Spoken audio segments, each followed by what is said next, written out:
going over a sell trade. We've had lots of buy side trades, but this is going to be a sell trade, and we're going to be breaking down how to form a supply area and how to trade a supply area. So this was probably the best trade of the week. This was on Monday, the 14th of April. So as we can see, we had a key level to trade from. We were above the 10 a.m. Eastern. And the most important thing we're going to be going over is the price action over here, right? So trading itself is very, very simple, right? I often say to students that it is shockingly simple, but very difficult, right? So I will explain to you in 30 seconds how this strategy actually works. And it all comes down to using the basics of supply areas, right? So when we have a supply area like this, right, what does a supply area actually mean, right? So a supply area is essentially an area where you want to be selling from. So this is going to be our supply area. So the point of a supply area is that buyers have to fail, right? This is the most important thing, and we're going to be discussing this right now, right? So when price comes into a level, we often see a lot of aggressive buyers coming into this area. This is important to understand. Now, when we have a lot of aggressive buyers, what that typically means is that the ask volume is very strong. So if I take you over to the ATAS platform, this is where we kind of dissect a few things, right? So we're going to be understanding this in terms of the buyers and the sellers.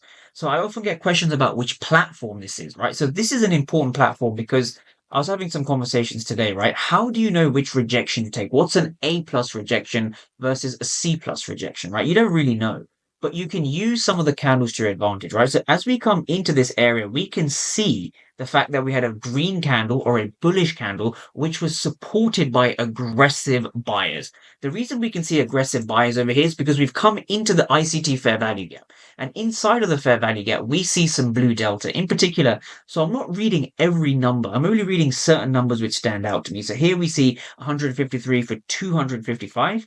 Here we see 19 for 106. So if we focus on the 19 for 106, right? 106 is a lot larger than 19, probably by a factor of, I think, five or six. So really what's happening is a significant ask volume. So the number on the right is the ask. So if the ask is greater than the bid, that means that there's more aggressive buyers than there are aggressive sellers, right? Same thing over here. This is what's super interesting. Even though we had a red candle, this is the candle itself, a red candle. We saw a wick. A lot of people refer to wicks, but have no idea how to read them.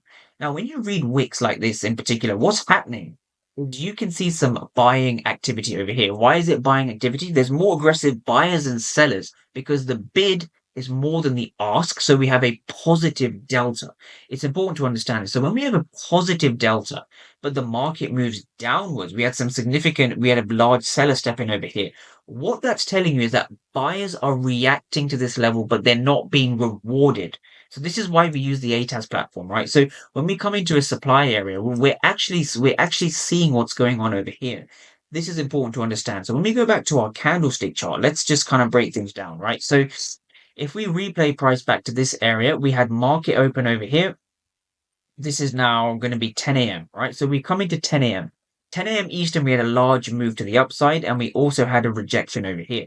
Now, one thing I often like to do with my levels personally is I always like to trade the second tap when the body enters the area. So what that means is that we had this wick over here. This was only a wick. Therefore, I'm not looking to trade just yet, right? I want to see some confirmation, right? So what do they mean by confirmation, right? So confirmation is a fancy word for people who don't know how to use it, right? So when we go back to our supply area over here, what you're really looking for, what you really want to see is you want to see price really try and break this area, great, and then we enter upon the retest. So essentially it is a break and retest strategy, but the problem is traders use break and retest, EMAs, fair value gaps, breakers, market structure shifts, PD arrays. They use lots of different ICT concepts, but they don't know what's going on in the three circled regions, right? So 1, 2, 3. So if we break this down, what's really happening over here is we're seeing aggressive buyers fail, right? So over here, we're seeing a lot of positive delta, right?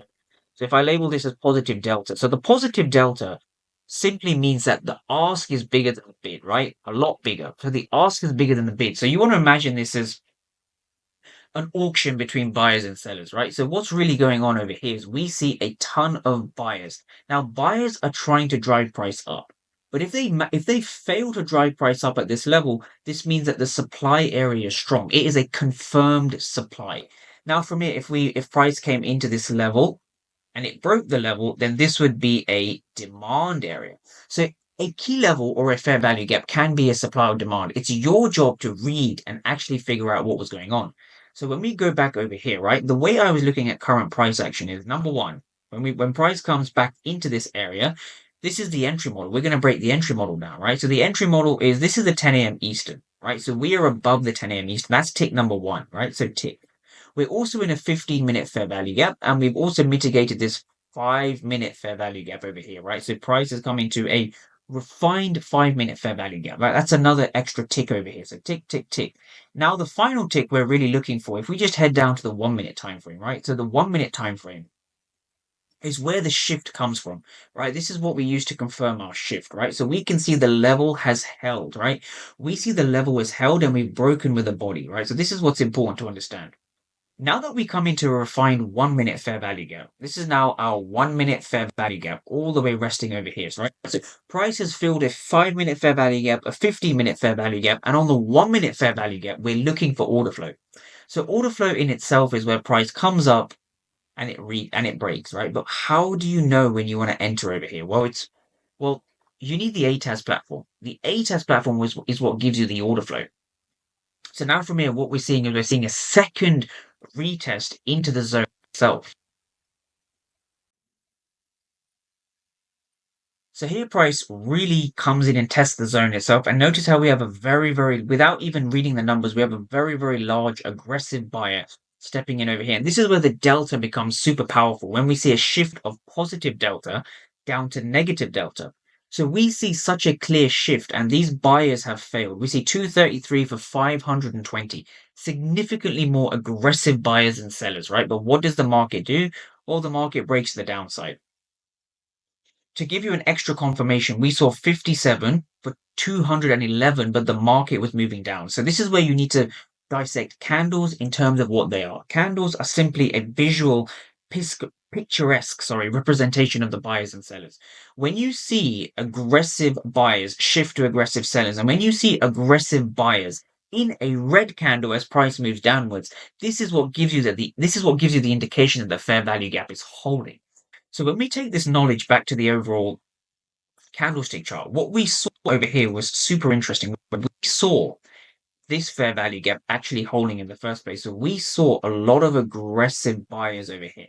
And this is the reason we can take the trade, right? Because we also saw significant buyers over here, but those buyers failed, right? Those buyers failed, which means the zone is strong for selling. It is a strong supply area. Now from here, we can enter off this area and we can keep our stop loss either above this high if you're conservative, or you can have it at this local high. I prefer to be a little bit conservative with my highs, right? So I go for a lower risk reward. And now from here on the 1-minute time frame, where do we look to enter? Sorry, where do we look to target? So again, liquidity is your next target, right? So simply London low, right? London low would be my kind of full TP target, and that's like a 1 to 2 risk reward, right? So before we actually go on and see how this trade played out, right? This trade obviously played out. We had a bit of squeaky bum time, but the market played out in our overall direction. So you want to ask yourself, what causes the market to move up and down in the first place, right? What causes this down move?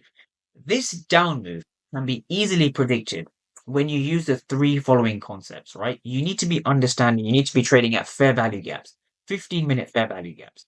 You then need to use the PO3, right? So the PO3 is very simple. You want to be selling above the 10 a.m. Eastern, right?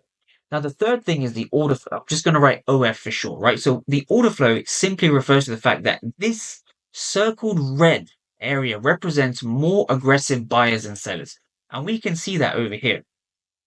We can see on this chart, well, let's just bring the two next to each other. We can see, very clearly see the order flow shifting from aggressive buying to aggressive. This is what's very important to understand.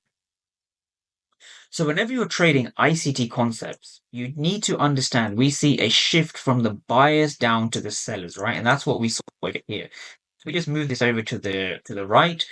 The circled red area represents the shift in buyers down to sellers. So these buyers fail, and then obviously the market heads to the downside. These buyers here also fail. So when you're trading order flow in ICT, you always want to position yourself to trade the candlesticks with the actual price action. Price action is made of buyers and sellers, the bid and the ask, the volume and the delta. The candles are simply a picturesque version of what's happening. So remember, it's order flow that makes candles, not candles that make order flow. So if you want to predict what candles are going to do, i.e. move up or down, you need to know what's happening inside of the candles at key levels, and you're basically reading the interaction and the shifts of delta, the shifts between aggressive buyers and sellers to be profitable.